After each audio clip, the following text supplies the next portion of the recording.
nossos corações, mas sempre com reverência a Ele, pois Ele é digno de todo louvor, de toda adoração. E assim eu convido os amados para que juntos possamos dizer: Santo, Santo, poderoso, que era, que és e que há de vir, o Deus da glória, porque só Ele é digno. Vamos louvar a Ele.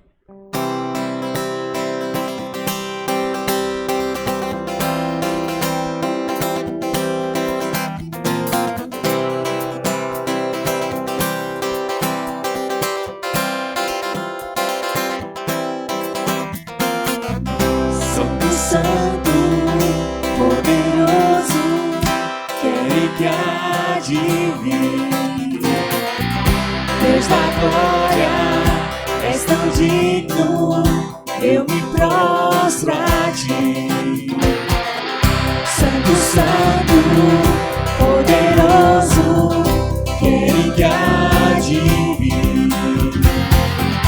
Deus da glória, és tão digno, eu me prostro a ti. Santo é teu nome em todo lugar, reto é teu querer de graça e paz. Tudo que tens feito é justo e bom. Santo, Santo Deus tu és.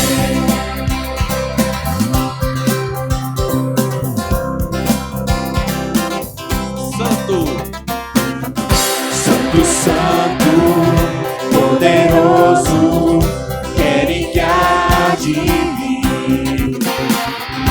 Deus da glória, és tão digno, eu me prostro a ti.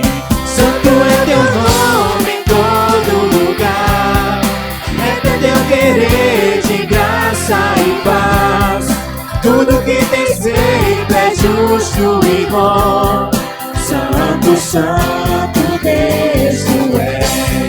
Santo é teu nome em todo lugar, reto é teu querer de graça e paz. Tudo que tens feito é justo e bom. Santo, Santo Deus tu és. A honra, a glória pertencem a ti.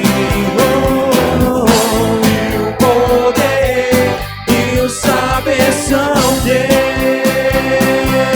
a honra, a glória pertencem a ti. E o poder e o saber são teus. Santo é teu nome em todo lugar, reto é teu querer de graça e paz. Tudo que tens feito é justo e bom. Santo, Santo Deus tu és. Santo é teu nome em todo lugar, reto é teu querer de graça e paz. Tudo que tens feito é justo e bom. Santo, Santo Deus tu és. Santo, Santo Deus tu és. Santo, Santo Deus tu és.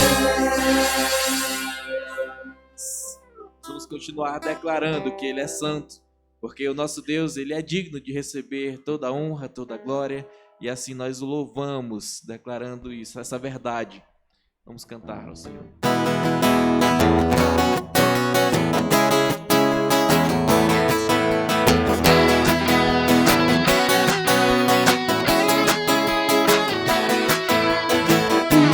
És o grande, eu sou. Teu nome é santo, o Cordeiro de Deus. Teu nome é santo.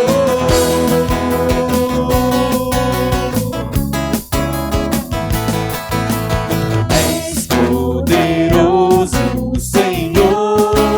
Teu nome é santo, Cristo, o Filho de Deus. Teu nome é santo.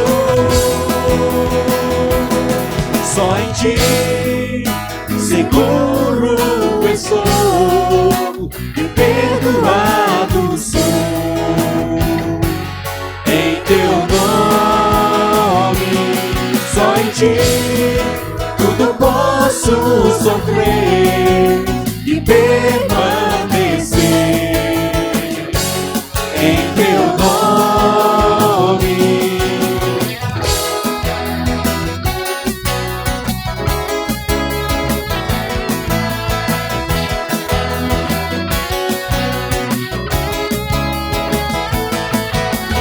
Tu és o grande eu sou, teu nome é santo, puro, Cordeiro de Deus, teu nome é santo.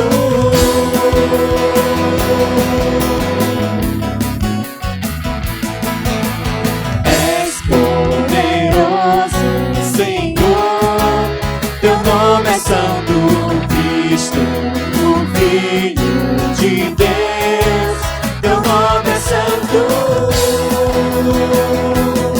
Só em ti seguro estou e perdoado sou.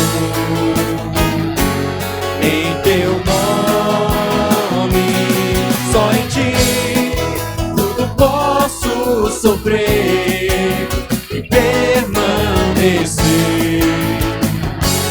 Em teu nome, tu és o grande eu sou, teu nome é santo, puro, Cordeiro de Deus, teu nome é santo.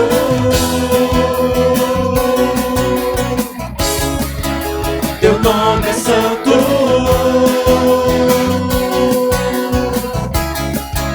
Teu nome é santo. Glórias ao nome do nosso Deus. Amém? Podeis assentar, irmãos. Muito bem, que Deus continue abençoando as nossas vidas, como é bom cantarmos louvores ao nosso Deus. E dando continuidade ao culto a Deus nessa noite, nós vamos fazer uma leitura bíblica no Evangelho de João, capítulo 1, dos versículos 1 ao verso de número 12. Eu quero convidar a irmã Socorro Andrade para que ela possa fazer essa leitura da palavra do nosso Deus, que se encontra no Evangelho de João, capítulo 1, do primeiro versículo até o versículo de número 12.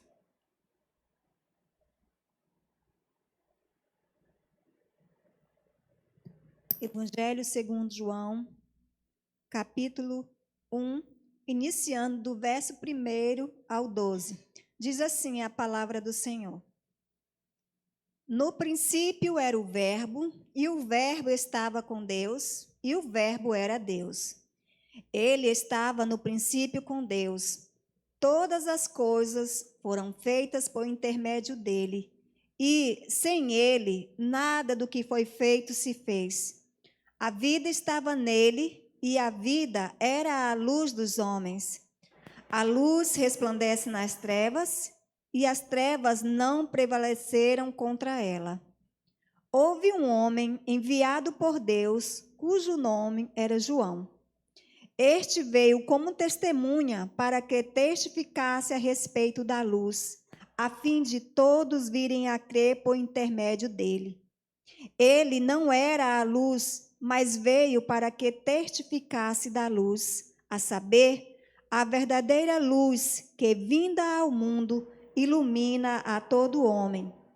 O Verbo estava no mundo, o mundo foi feito por intermédio dele, mas o mundo não o conheceu. Veio para o que era seu, e os seus não o receberam.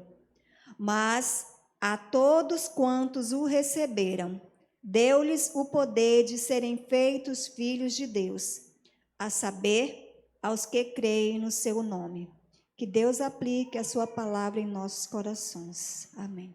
Amém. Que Deus continue abençoando as nossas vidas. Nós vamos ter mais um louvor, mais uma participação no Ministério de Louvor. E logo após esse louvor, nós estaremos ouvindo a mensagem do Evangelho pelo pastor Fábio Amar.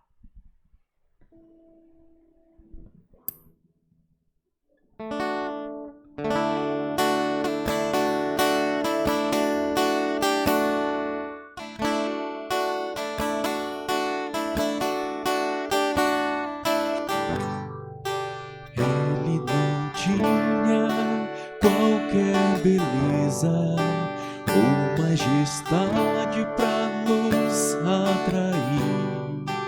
Nada havia em sua aparência para o desejar, mas rejeitado dentre os homens, ainda assim carregou nossas dores. O seu castigo nos traz paz, e a esperança não se esvai. A oferta pela culpa Ele ofereceu pra satisfazer o Criador. Ele morreu pra que a sua luz em nós pudesse brilhar. O Filho do amor se entregou em nosso lugar.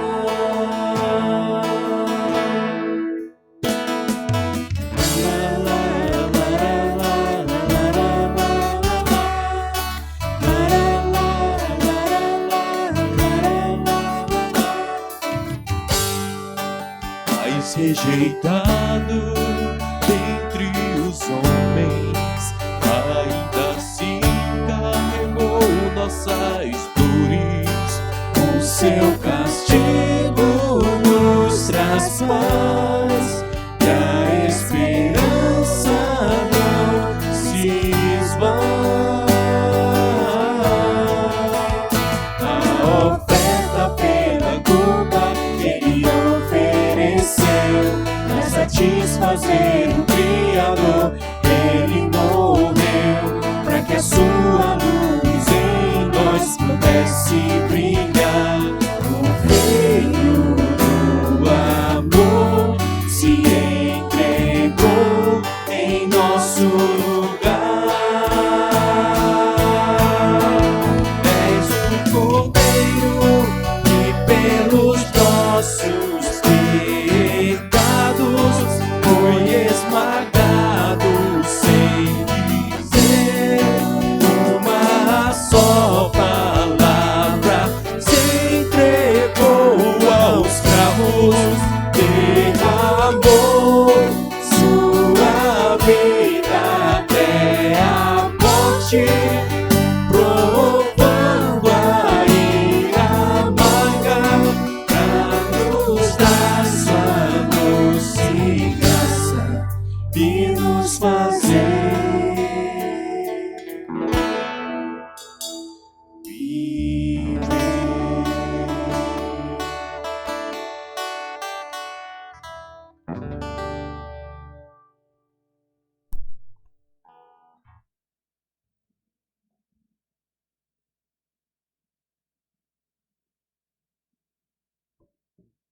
Abramos nossas Bíblias no Evangelho de Mateus, capítulo 13, os últimos versículos. Evangelho segundo escreveu Mateus, capítulo 13. Desta feita, os últimos versículos, versículos 53 a 58, encerrando este capítulo hoje à noite, se Deus assim nos permitir. Evangelho de Mateus, capítulo 13, versículos 53 até o final do versículo de número 58. Nós estamos estudando, não é sempre bom lembrar e relembrar, o Evangelho do Rei, o Evangelho de Mateus, o Evangelho que trata a respeito do Rei e do reino também, é claro.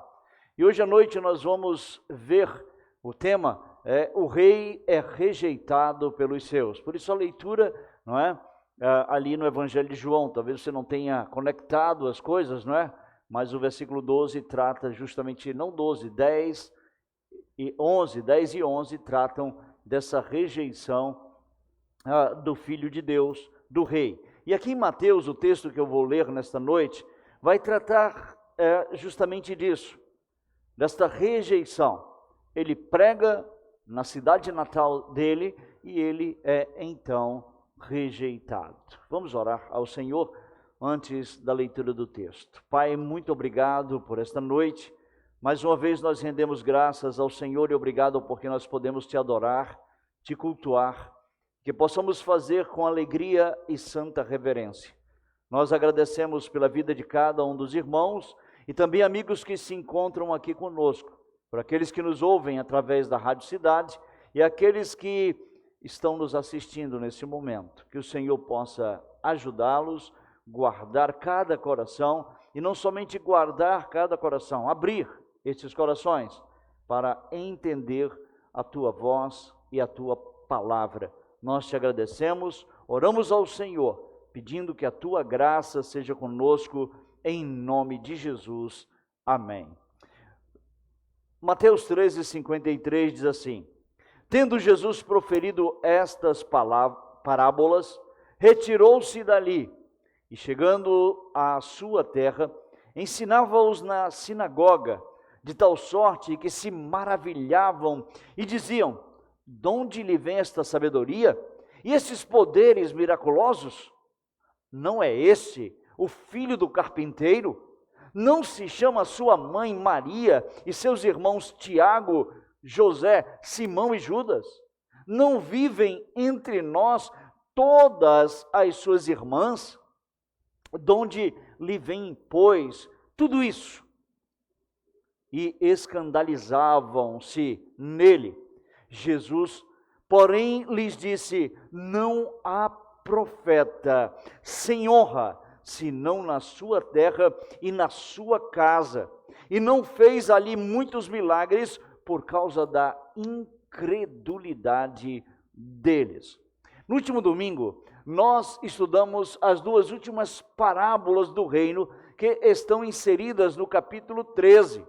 Parábolas, não é, desse capítulo, que falam a respeito do reino dos céus. E estas parábolas aqui, a da rede e a parábola do escriba versado na lei, o escriba cristão, parábolas que falam sobre o grande julgamento escatológico, a parábola da rede, não é isso? E também a parábola que fala que o cristão, ele é um escriba, Nós somos escribas cristãos. O valor das escrituras, a parábola das coisas novas e velhas também fala a respeito do Antigo e do Novo Testamento e da preciosidade das escrituras, não é? Tanto do Antigo quanto do Novo Testamento. E que cada um de nós, como cristãos, devemos colocar esta preciosidade, não é? Do Antigo e do Novo Testamento nos nossos corações, para buscar, cumprir, ensinar a palavra de Deus aos nossos amigos, irmãos e assim sucessivamente. Hoje, nós vamos estudar os últimos versículos deste capítulo 13, que falam da rejeição à mensagem de Jesus pelos seus próprios conterrâneos. A rejeição aqui é a rejeição à mensagem dele. A mensagem dele. E por isso, eu queria muito destacar esse ponto. Depois da narrativa da série de parábolas do reino em Mateus, ele vem e narra o ponto culminante da falta de interesse na mensagem do reino e a rejeição e oposição a Jesus Cristo, vejam, por parte dos seus conterrâneos. Mateus, ele relata nos versículos finais do capítulo a péssima recepção dos moradores de Nazaré, não é?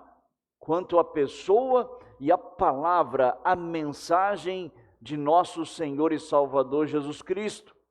Mateus narra a atitude negativa dos habitantes de Jerusalém, não é? Que provocou em Jesus certa reação de indignação. É sim, veja, o versículo 57, a resposta de Jesus, é uma resposta que vem num tom de indignação, uma reação de indignação e também de frustração, que nós podemos perceber nos versículos de número 57, principalmente. E Mateus também frisa isso no versículo 58, não é? Vem a indignação e a frustração, e não fez ali muitos milagres por causa da incredulidade deles. Queridos, o episódio que nós vamos estudar nessa noite introduz uma nova etapa na história, tá? Que será contada na sequência da narrativa do Evangelho de Mateus.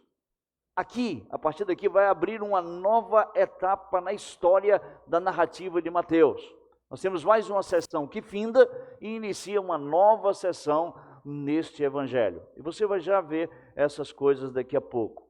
Primeira coisa do texto. Vamos então ao texto, versículo de número 53, que nós somos informados aqui que Jesus vai para a cidade de Nazaré. Esse é o meu primeiro ponto. Jesus, ele se desloca para a cidade de Nazaré. 53 diz: tendo Jesus proferido estas parábolas, retirou-se dali.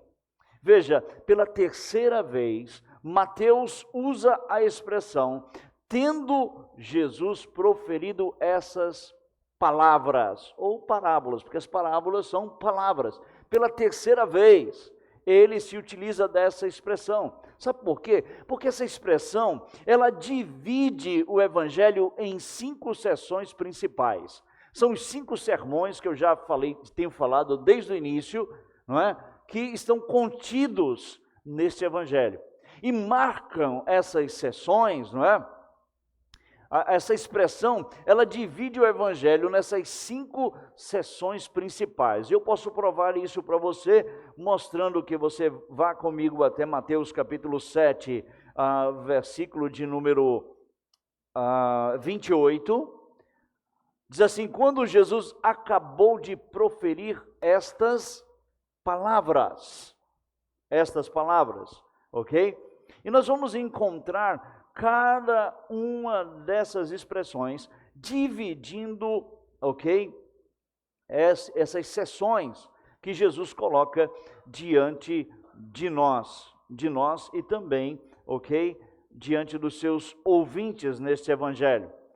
Essa seção, ela encerra-se da mesma forma. Essa expressão nós vamos encontrar nos capítulos, ainda num capítulo anterior a esse, neste capítulo, e vamos encontrar mais à frente também, lá no capítulo 19, versículo 1, quando diz assim: aconteceu que, concluindo Jesus estas palavras, e depois do sermão, não é, profético, novamente a expressão aparece pela 5ª vez, encerrando as 5 sessões, tá? Eu deixei para você procurar aquela sessão entre o capítulo 7 e o capítulo 13, mas está lá, tá bom? Não se preocupem, está justamente lá. Muito bem.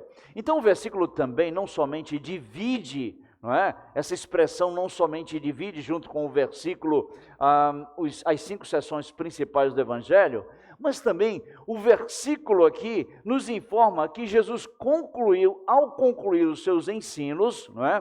Por meio de parábolas do reino, ele se retirou da aldeia, perto das margens do Mar da Galileia, e retornou à sua cidade natal. Nós somos informados também sobre isso, ok?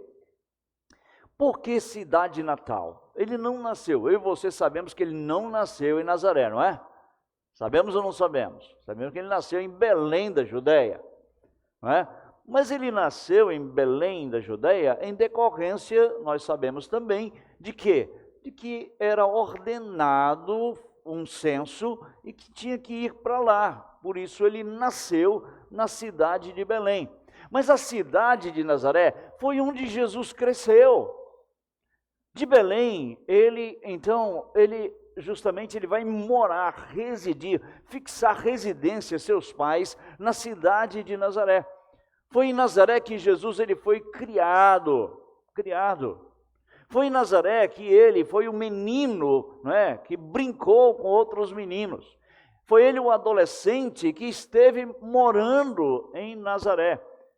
Foi o homem que saiu de Nazaré para Cafarnaum, não é? A sua segunda residência, o seu quartel-general, como nós já vimos anteriormente. Veja Lucas capítulo 4, verso de número 16, para que a gente possa assim fixar bem isso, tá? Evangelho de Lucas capítulo 4, versículo de número 16, Lucas diz assim: indo Jesus para Nazaré, onde fora criado, ok? Cidade natal dele, porque ali ele foi criado, ali ele cresceu, ali ele se desenvolveu, ali ele cresceu em sabedoria e graça diante de Deus e diante dos homens. Foi ali então que ele, não é? E cidade natal, não por nascimento, mas por ter vivido ali o maior período da sua vida terrena. Lembre-se que ele viveu apenas 33 anos, e o maior período da vida dele, ele viveu na cidade de Nazaré, que ele só sai com 30 anos para o seu ministério terreno, ok? Onde ele fixa residência em Cafarnaum, como nós temos visto, tá bom? Então, ele viveu o maior período da sua vida terrena, não em Belém da Judéia, mas na cidade de Nazaré. Chegando Jesus em Nazaré, ele logo se dirigiu aonde? Para uma sinagoga, com o intuito único de ensinar. O versículo de número 54 diz: e chegando à sua terra, veja como, não é bem notório que os evangelistas, eles querem mostrar que ali era a cidade, não é, onde Jesus havia crescido e vivido a maior parte do tempo. Tanto é que diz a terra dele, não é? Muito bem. Então, ele sai daquela aldeia onde ele estava e ele se dirige a Nazaré. E chegando ali, Jesus em Nazaré, logo ele vai para a sinagoga. E é justamente no versículo 54 que nós vamos ver a segunda coisa desse texto. Jesus ensina na sinagoga, ok? Ele se desloca para Nazaré e a segunda coisa então do texto é simplesmente, não é? Não tem muita divisão aqui, não tem que inventar coisas. Ele se dirige à sinagoga. Vamos ao texto: e chegando à sua terra, ensinava-os na sinagoga, de tal sorte que se maravilhavam e diziam: de onde lhe vem esta sabedoria e esses poderes miraculosos? Irmãos, Jesus tinha apenas iniciado os seus ensinos para os que ali estavam, tá? Ele apenas havia iniciado o seu ensino para com aquelas pessoas ali. E logo no início, aquelas pessoas reconheceram a profunda diferença entre o ensino de Jesus Cristo e o ensino que eles estavam acostumados a receber. Ele mal começa e logo surge uma reação do povo. Esse ensino é diferente, nós não estamos acostumados a receber esse tipo de ensino. É diferente, não é? E o texto diz que eles se maravilhavam e diziam: de onde vem esta sabedoria? Eles não estavam acostumados com o ensino, não é? Eu vou colocar desse naipe, tá bom? Desse naipe. Não é? Parece que os escribas de lá não eram muito bons oradores, não eram muito bons de homilética, de hermenêutica, de exegese, não é? E eles ficaram logo: esse homem aqui, não é? É diferente. Veja no final do Sermão do Monte, acontece a mesma coisa. Capítulo 7, versículos 28 e 29. Quando Jesus acabou de proferir estas palavras, estavam as multidões maravilhadas da sua doutrina, porque ele as ensinava como quem tem autoridade e não como os escribas. A mesma reação. Isso quer dizer então que aquele povo que ouviu Jesus, logo ele iniciou, ele nem começa com muitas palavras, logo eles percebem, e ninguém ensinou ainda como esse homem. Nenhum dos escribas, ele fala com uma autoridade. A multidão, volte ao capítulo 13, verso 54, porque as pessoas que estavam ali, ficaram também maravilhadas, como a multidão do capítulo 7 expressou a mesma reação, por causa do ensino de nosso Senhor e Salvador Jesus Cristo. Em vez de apelar para a autoridade dos rabinos, com a sua autoridade, o Senhor, ele ensinava com a sua própria autoridade. Em vez de apelar para os rabinos, a autoridade dos rabinos, em vez dele imitar os rabinos, daquela época, a autoridade deles, ele ensinava com a própria autoridade dele. Meus irmãos, eu vou ser sincero com vocês. Eu tive colegas de ministério que tentaram imitar o pastor Fred, não deu certo. Foi um caos. Eu sempre coloquei na minha vida uma coisa: eu sou o Fábio Omar, eu tenho minha personalidade, eu tenho o meu modo de pregar, eu não preciso imitar ninguém. Eu vou aproveitar o que eu aprendi com ele, mas eu vou ter a minha maneira de pregar. Frederico Olson existiu meus irmãos. Não adianta querer imitar ele. Os colegas meus que tentaram fazer isso, foi um caos. Foi um erro da parte deles. Eles poderiam muito bem pregar com a própria autoridade que Deus havia dado para eles, com a característica deles. Nós não precisamos imitar ninguém. Deus nos deu autoridade para pregar o Evangelho. E preste atenção que Jesus, em vez de apelar para a autoridade dos rabinos, o Senhor ensinava com a sua própria autoridade. E note que o texto diz que os que frequentavam a sinagoga em Nazaré, eles estavam mais admirados com a sabedoria do que com a autoridade. O texto é enfático nisso. E diz assim, de onde vem esta sabedoria e poderes miraculosos? Afinal de contas, meus queridos, os que ali estavam jamais tinham ouvido, jamais tinham visto alguém se dirigir à sua assembleia, não é isso? Que lhes havia iluminado as escrituras hebraicas como Jesus fez. Eles jamais tinham visto alguém para pregar a escritura sagrada do Antigo Testamento e abrir a mente deles como Jesus o fez. A admiração das pessoas consistia em que a compreensão de Jesus do Antigo Testamento era incomparável. Nenhum rabino, nenhum escriba tem a compreensão que esse homem tem. A admiração deles reside nisso. O ensino de Jesus fascinava os seus ouvintes. Ele não trouxe novidade nenhuma, garanto para vocês. Ele pregou o que estava escrito. Ele pregou o que estava no texto. Ele não inventou nada. Mas as multidões, ou as pessoas ali, o povo estava fascinado. Os ouvintes dele ficaram, pela compreensão que Jesus tinha sobre o Antigo Testamento, era incomparável. Olha o texto.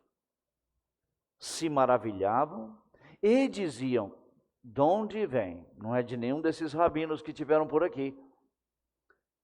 De onde vem esta sabedoria e esses poderes miraculosos? Logo, essa admiração, ela se transforma em questionamento. Essa admiração, essa reação de admiração, logo ela se transformou em questionamento, não é? Uma vez que a suposição geral, a sabedoria, só podia ser obtida nas escolas dos sábios, no meio das escolas dos rabinos, não é? Nas universidades teológicas de Nicodemos, de Gamaliel, tá? Eu estou citando alguns aqui, mestres. Só se adquiria isso passando o tempo com quem? Com eruditos. O apóstolo Paulo mesmo disse: eu fui criado aos pés de Gamaliel, por isso que eu sei toda a Escritura. E de acordo com o pensamento dos ouvintes na sinagoga ali, Jesus não deveria ter tal sabedoria.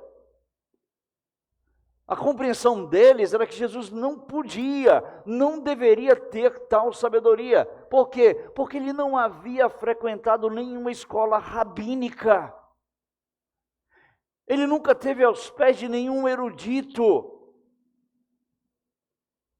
Ele nem havia desfrutado de uma educação superior a respeito disso. Irmãos, um dos maiores pregadores do século XIX foi Martyn Lloyd-Jones. A formação dele era medicina. Ele nunca estudou teologia. Mas vá ouvir as pregações dele, você vê uma coisa.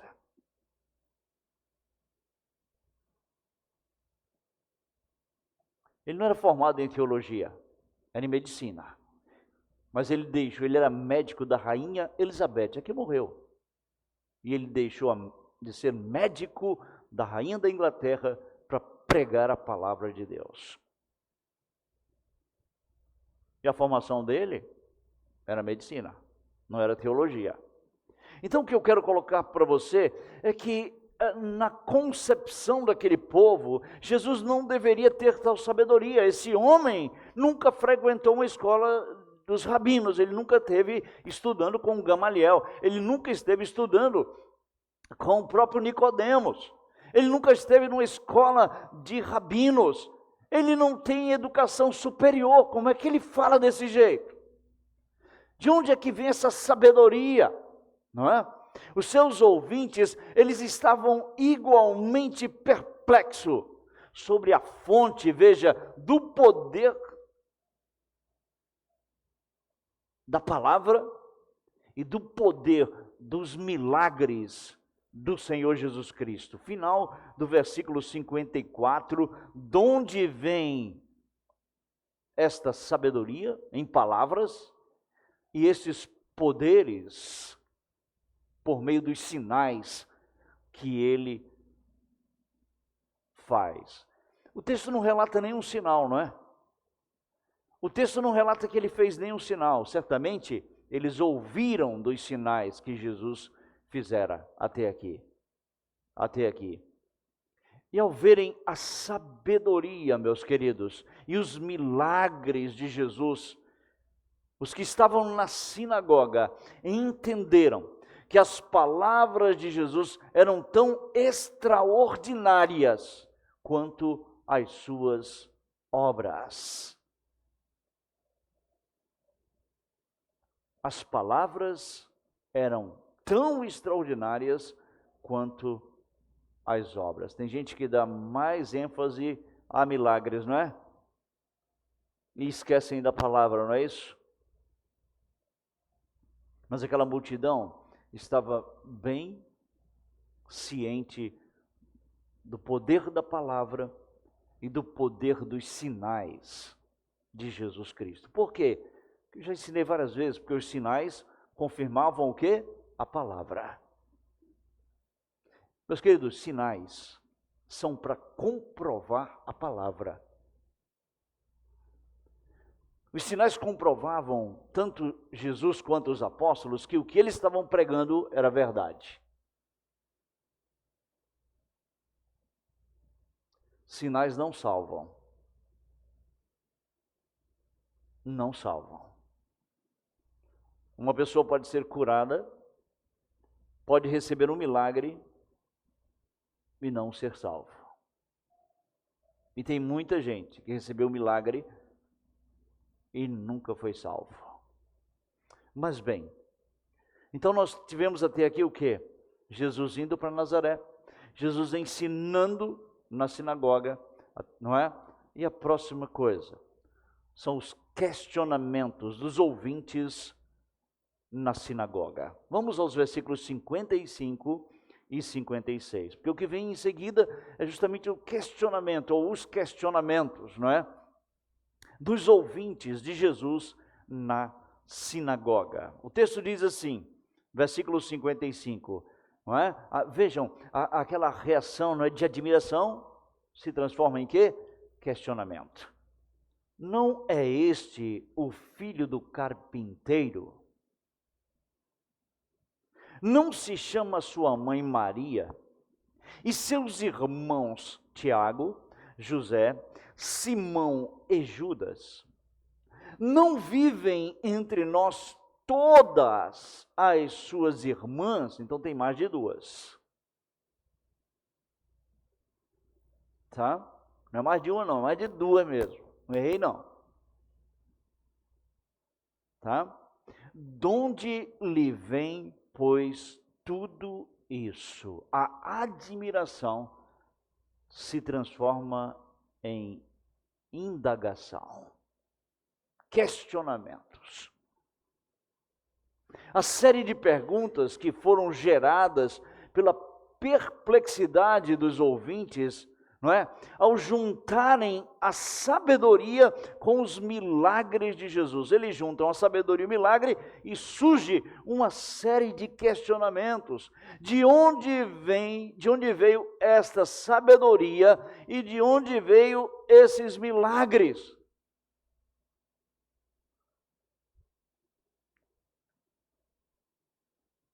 E os versículos 55 e 56 vão nos mostrar como Jesus era visto pelos moradores de Nazaré, pelos seus conterrâneos, pelos questionamentos. Os moradores conheciam bem, muito bem, a origem familiar de Jesus.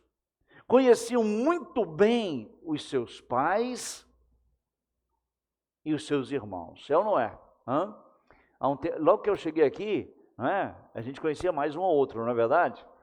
Não é? 18 anos atrás, Lábrea, não é? A gente conhecia um ou outro. Passar na rua, todo mundo se conhecia. Família tal, fulano é de família tal. Eu lembro que há um tempo atrás, e até alguma coisa assim, sempre que pastor Fred ele queria saber, lá atrás de uma pessoa que chegava, tu é de que família tu era lá em Lábrea, né? A pessoa falava, família tal. Aí ele, opa, agora já sei quem é, não é? Família Paiva, família não sei o que, não é? E tal. Entendeu?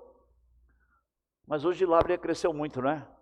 Tem uma população muito maior, ninguém se conhece, a gente passa por pessoas que nunca nem viu.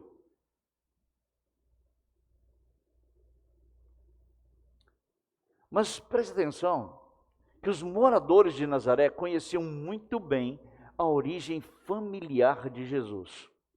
Eles conheciam muito bem seus pais e irmãos. A primeira pergunta, veja, não é este o filho do carpinteiro? A pergunta pressupõe, não é, que Jesus, filho do conhecido e único carpinteiro da cidade.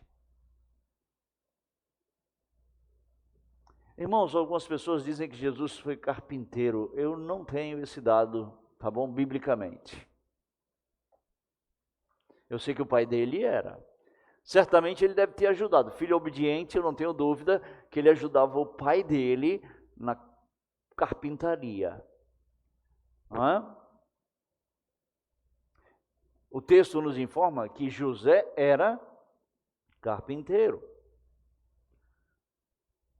E o texto diz, veja que a pergunta pressupõe que Jesus é filho do conhecido carpinteiro de Nazaré. Vamos pensar num carpinteiro, não é, conhecido na nossa cidade aqui, né?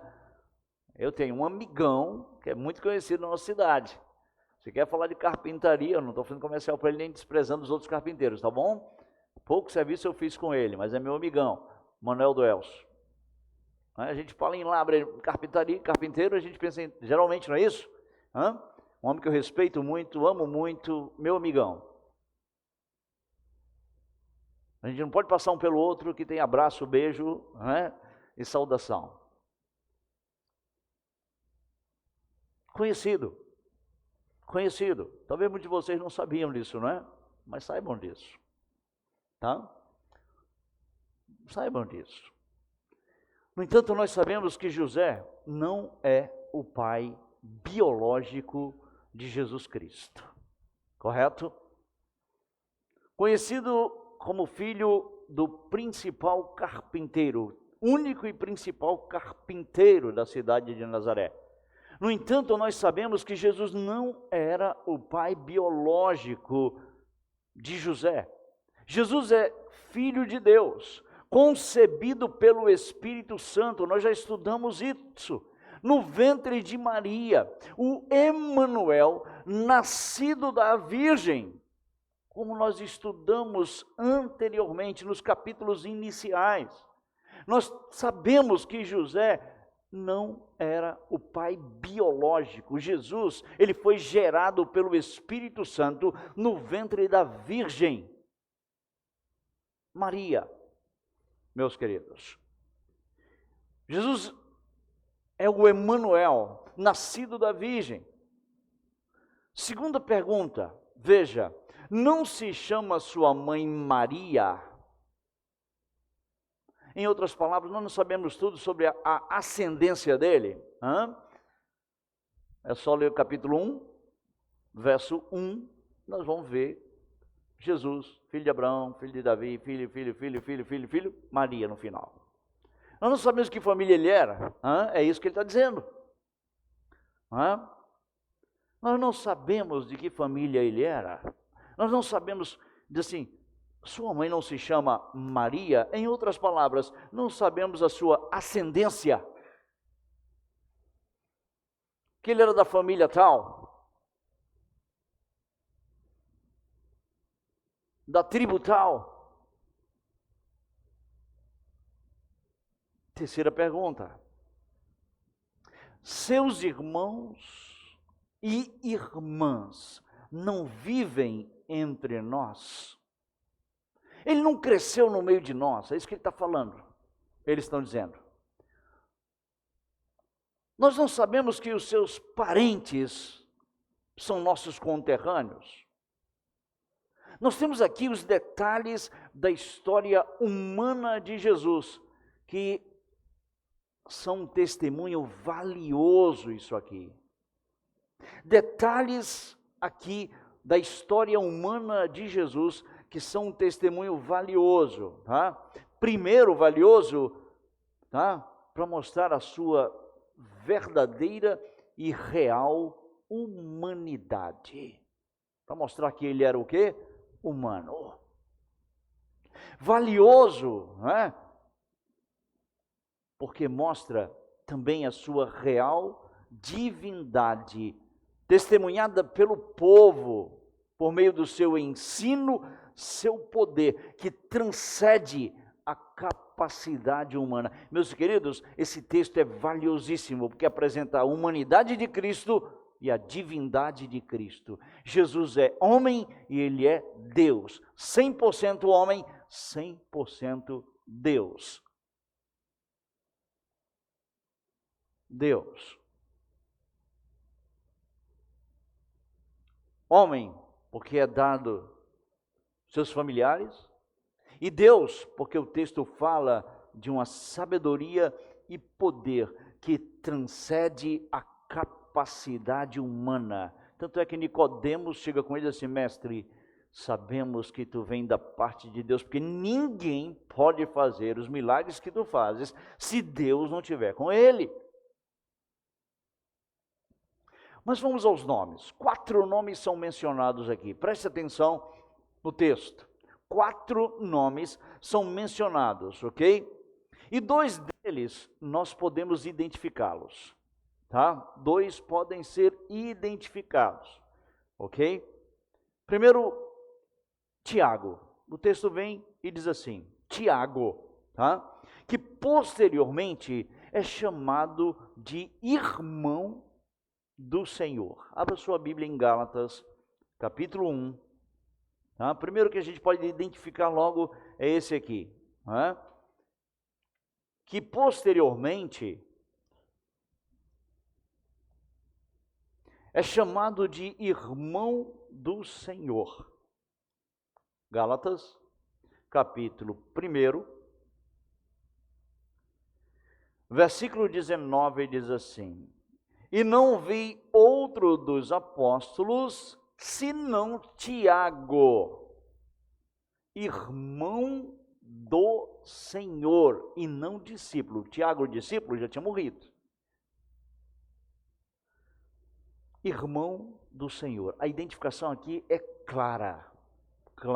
Tiago, que posteriormente em Gálatas é chamado de irmão do Senhor Jesus Cristo, autor da carta de Tiago. Aquela carta que você lê, que você vê, carta de Tiago, foi justamente Tiago, irmão de Jesus Cristo, que escreveu a carta. Segundo nome, não é? Judas, que nós podemos identificar. Eu pulei, tá? Primeiro os que eu vou identificar. Judas, não é? Judas, tá bom? Que também é autor da epístola de Judas. Aquela cartinha pequenininha, não é? Já antes de Apocalipse, Judas, quem escreveu foi o irmão de nosso Senhor e Salvador Jesus Cristo, filhos de Maria, é isso mesmo. Maria teve outros filhos. Tanto é que no texto sagrado diz assim, que ela deu à luz ao seu primogênito. O que é primogênito? Eu sou primogênito. Por que eu sou primogênito? Porque depois de mim vieram mais dois. Eu fui o primeiro. Eu sou o primogênito de minha mãe. Jesus foi o primogênito de Maria. Por quê? Porque depois dele veio mais um grupo. Pelo menos 7. Eu vou contar aqui. Tá bom? Então nós temos Judas, que também é autor da epístola geral, lá no final. Agora vamos ver alguns aqui. José, tá? Que nós não podemos e nem devemos confundi-lo com José, chamado de justo, lá em Atos, capítulo 1, vai lá comigo, não pode ser confundido com esse aqui, tá? Que assumiu, não é? Ou, aliás, que era um dos candidatos a assumir o cargo de apóstolo, tá?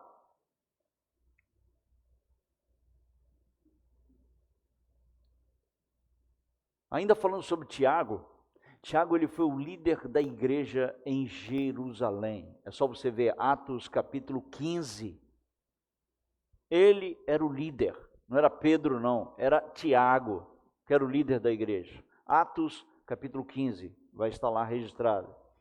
Mas bem, então nós não podemos confundir esse José aqui, irmão de Jesus, com esse José de Atos capítulo 1, verso de número 23. Eu gosto desse texto, sabe? Que diz assim, ó, eles pegam, estão lá, né, para escolher os dois. Judas está fora, se suicidou, e agora eles têm que escolher. E eles têm dois nomes, mas presta atenção aqui como é interessante esse texto, né? Então, os apóstolos, né, os 11, propuseram dois. Olha, a gente vai pegar dois aqui, né, para a gente escolher. Tem dois homens aqui que andaram conosco no meio da gente, que viram Jesus ressuscitado, e vamos então escolher um dos dois. Aí diz assim, ó, José, chamado Barsabas, cognominado Justo, e Matias. Prestou atenção? Hã? Esse Matias aí, ó. Viu que eles deram um monte de credencial para o primeiro e para o último? Esse.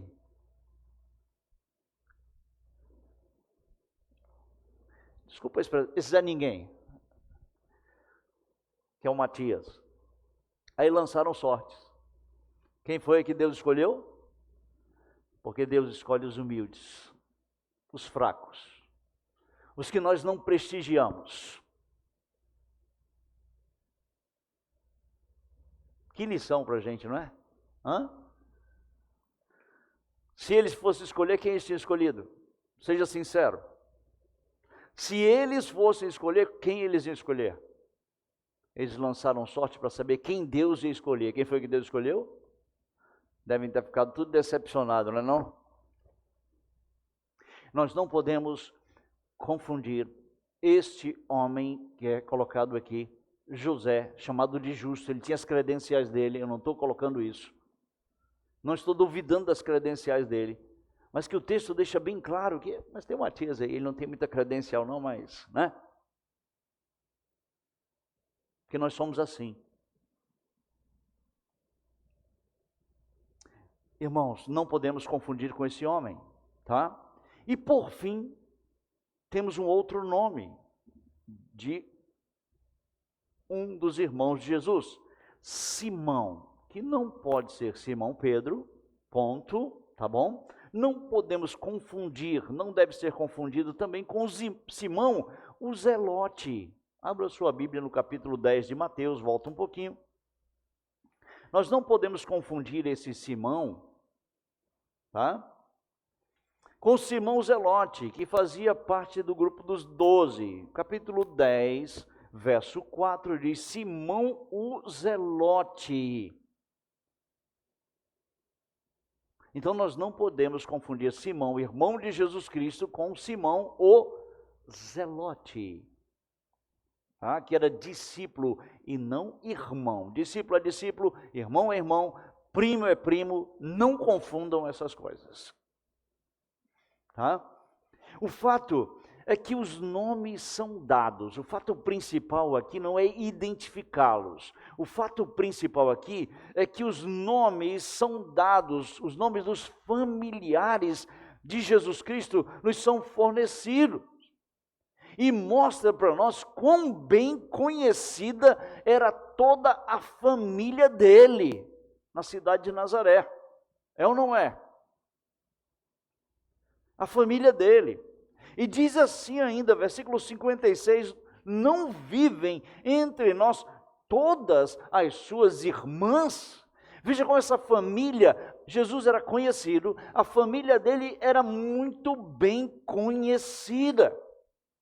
E no versículo 56, veja bem, as pessoas reconhecem que Jesus ele não adquiriu estas habilidades, essa sabedoria e esse poder de sua família. Não pode, não foi da família dele não. Não tem nenhum sábio lá não. Não tem nenhum doutor lá.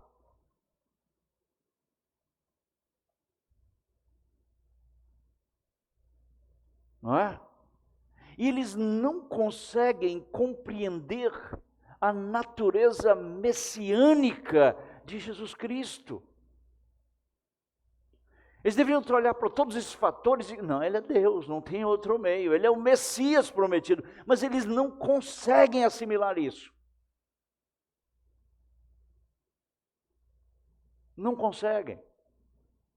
Absolutamente nada na mente dos ouvintes qualifica Jesus para ministrar com essa autoridade e sabedoria. Nada na cabeça deles qualifica Jesus para pregar, para falar, para ministrar com essa sabedoria e autoridade. Autoridade. Vamos terminar? Quarto ponto, a familiaridade gera desprezo. Note versículos 57 e 58. É meu último ponto da pregação, não é? Quer dizer, entre aspas, tá? Que eu vou frisar uma coisa no final. E escandalizavam-se, veja, versículo de número 57. Nele, Jesus, porém, lhes disse: não há profeta sem honra, senão na sua terra e na sua casa. E não fez ali muitos milagres por causa da incredulidade deles, porque eles não acreditavam que ele era o Messias. Veja que as pessoas na sinagoga se ofendem com Jesus. Versículo 57, essa palavra se escandalizar é se ofender. E o Senhor Jesus interpreta a rejeição, não é? Que ele recebe como uma rejeição típica de um profeta do Antigo Testamento. A mesma coisa aconteceu com os profetas do Antigo Testamento. E talvez a melhor ilustração que nós temos seja o exemplo do profeta Jeremias, meus queridos, que era, não é, de uma família sacerdotal em Ananote, e seus conterrâneos o rejeitaram e ainda ameaçaram de matar ele. Isso está em Jeremias, capítulo 11, verso 21. E Jesus se identifica justamente com os profetas do Antigo Testamento, no termo da rejeição. Quando o povo rejeita o Senhor, não é? Eles se ofendem. O Senhor interpreta essa rejeição com uma rejeição semelhante à rejeição que receberam os profetas do Antigo Testamento. E eu usei para ilustrar justamente Jeremias, não é? Capítulo 11, verso de número 21, quando ele é um profeta de uma família sacerdotal de Ananote, e os conterrâneos dele, as pessoas de lá, rejeitam ele e ainda dizem: não, vamos te matar. Nós vamos te matar. E em seguida, o Senhor Jesus faz uma afirmação. Preste atenção no que ele diz, não é? Primeiro ele se identifica, não é? E ele faz uma afirmação. Ele afirma que um profeta é rejeitado em sua própria casa. Preste atenção, porque Jesus, ele não está dizendo aqui que um profeta é respeitado por toda parte, exceto em sua cidade e família. Ele não está falando isso. Que um profeta é respeitado em todo lugar, menos na sua casa e na sua cidade. Ele não está falando isso, de maneira nenhuma. O que Jesus disse é que onde quer que um profeta tenha honra, por certo, não será na casa dele. Não será na casa dele, no meio do povo dele, na família dele. É isso que ele está dizendo. E Jesus, então, com as suas palavras, está descrevendo, não é, a si mesmo como um profeta que foi rejeitado por sua família, por seus conterrâneos, um profeta que foi rejeitado pela sua cidade natal. Isso aqui nos ajuda para nos situar e situar Jesus no seu ofício profético. Jesus foi profeta, sacerdote e rei. E aqui ele se identifica como um profeta que foi rejeitado por sua família e por sua cidade natal. E nos faz lembrar as palavras do profeta Isaías, que ele foi rejeitado, o mais rejeitado entre os homens. Mais rejeitado. Meus queridos, Jesus recebia honra em vários lugares que ele ia. Recebia ou não recebia? Nós temos várias ocasiões em que Jesus ele foi honrado, vários lugares, exceto quando ele voltava para casa, para sua cidade natal. O povo da sua cidade, né, e até mesmo os seus familiares, seus irmãos, rejeitaram suas alegações messiânicas. Rejeitaram quando ele dizia que ele era o Messias. E com exceção de Maria, os irmãos de Jesus rejeitaram as suas alegações messiânicas até a ressurreição dele. Com exceção de Maria, somente Maria guardava no seu coração que ele era o Messias. Deus falou diretamente a ela.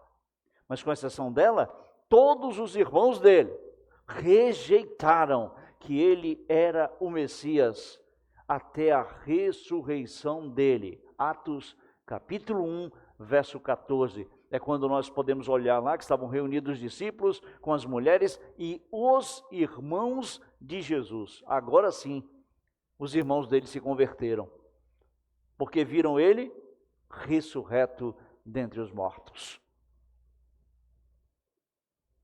Versículo 58. O resultado da rejeição em Nazaré. Preste atenção no versículo 58. Porque Mateus destaca que Jesus, escute, escolheu fazer apenas alguns milagres em Nazaré. É isso mesmo, Jesus escolheu fazer alguns milagres em Nazaré, por causa da rejeição, devido à incredulidade do povo. E a escolha de Jesus aqui de limitar seu ministério de milagres em Nazaré, se dá por quê? Por causa da incredulidade dos seus conterrâneos. Ele escolheu não fazer muitos milagres ali, meus queridos. Foi Jesus que decidiu não fazer muitos milagres em Nazaré. O texto aqui não está dizendo, não significa que a rejeição do povo de alguma forma pode diminuir o poder de Jesus em operar milagres. Mas em decorrência da rejeição do povo, eles não vieram a Jesus para serem curados. Eles não foram a Jesus, eles não acreditavam. Ele decidiu fazer apenas alguns milagres.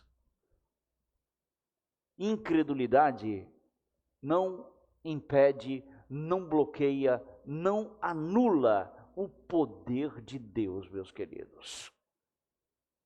De Deus. Note a incredulidade, empedernida, foi um obstáculo. E Jesus então decidiu não fazer muitos milagres ali. E não fez. Ele não quis fazer. Eu quero deixar isso tão claro para você.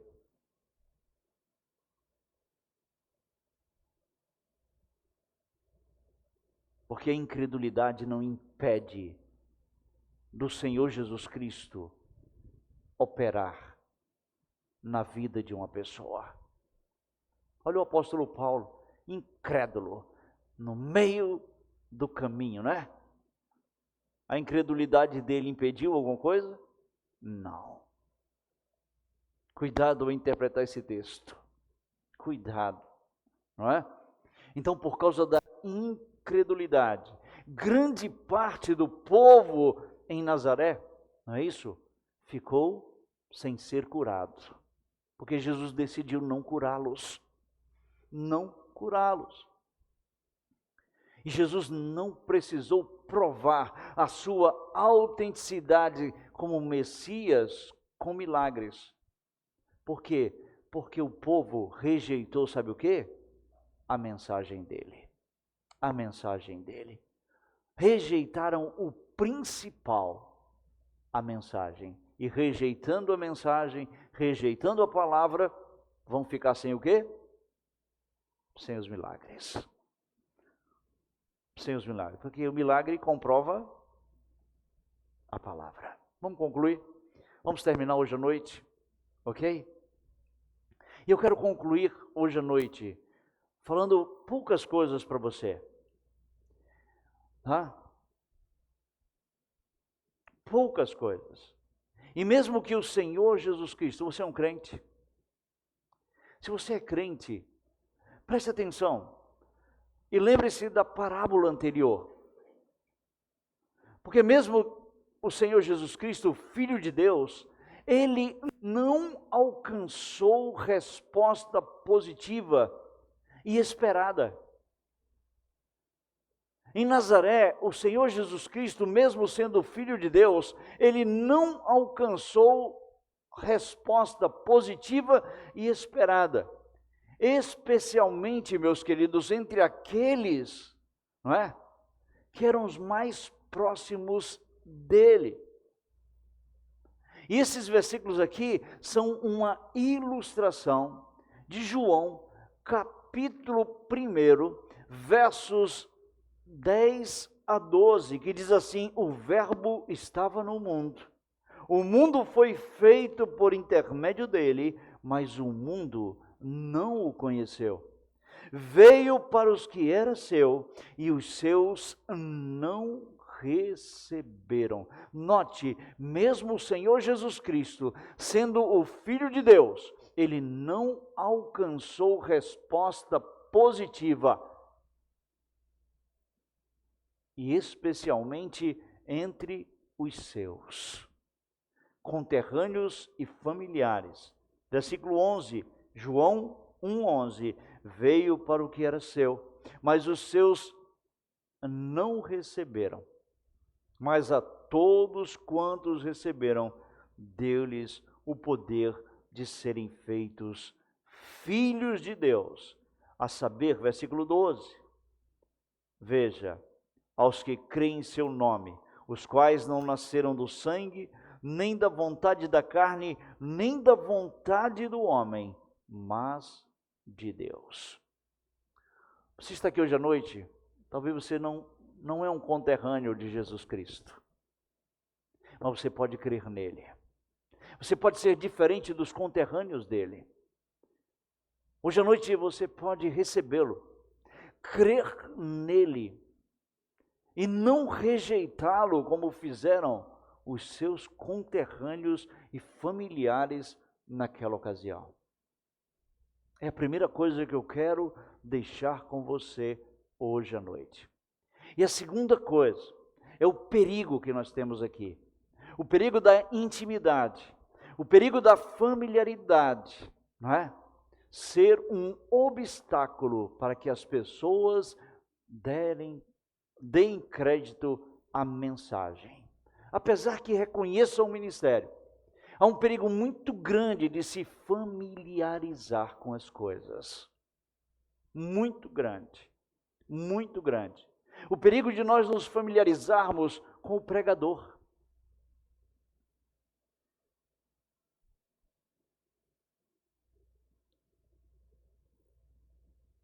Perigo. Perigo muito grande de a gente se familiarizar com a mensagem do pregador, com o ambiente. Perigoso se familiarizar com esse ambiente aqui. O texto mostra o perigo de nós nos familiarizarmos com o pregador, com a mensagem dele. Não, já sei que ele vai pregar, nem vou hoje. Ele só prega a mesma coisa. Eu sei de pessoas que falam a respeito de mim isso, que eu só prego a mesma coisa. Eu queria ver como é que é isso, né? Crentes.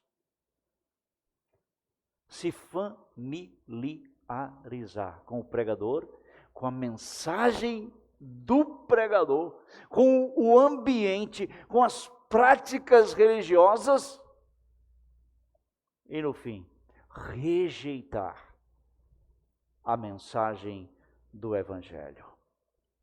Do Evangelho. Tem um alerta muito importante para mim e para você nesses versículos, não é? De nós nos familiarizarmos e rejeitarmos a mensagem que nós estamos ouvindo. Familiariza com o pregador e já, a mensagem dele, você nem dá crédito mais. E eu quero dizer, para terminar, se rejeitaram a mensagem do grande escriba, é ou não é? Lembra da parábola anterior? Certamente não será diferente conosco. Se rejeitaram a mensagem do Filho de Deus, meus queridos, eu quero dizer uma coisa para você. Se Jesus estivesse hoje à noite aqui nesse púlpito, pregando, falando do Evangelho do Reino, com poder, sabedoria sobrenatural, ainda assim pessoas rejeitariam ele. E se rejeitaram o grande escriba, certamente não será diferente conosco. E eu termino dizendo: cuidado com a intimidade, cuidado com a familiaridade.